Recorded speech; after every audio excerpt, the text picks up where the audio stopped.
بسم الله الرحمن الرحیم. پیامبر صلی الله علیه و سلم می فرمایند الله سبحانه و تعالی از بین سخنها 4 سخن را برای فرزندان آدم انتخاب کرده است و آنها سبحان الله، الحمد لله، لا اله الا الله، الله اکبر می باشند.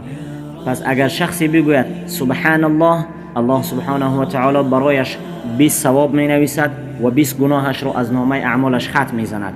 و کسی بگوید الله اکبر همچنین درجه دارد و کسی بگوید لا اله الا الله چنین درجه دارد و کسی بگوید الحمد لله رب العالمین از پیش دست خود بگوید، به اختیار خود بگوید، یعنی در عوض یگان نعمتی نگوید بلکه به اختیار خود بگوید الحمد لله رب العالمین، الله سبحانه و تعالی 30 ثواب برایش می نویسد و 30 گناهش را از نامه اعمالش ختم می زند. روایت امام احمد و امام حاکم و غیره. پس بگویم سبحان الله، الحمد لله، لا اله الا الله، الله اکبر، الحمد لله رب العالمین.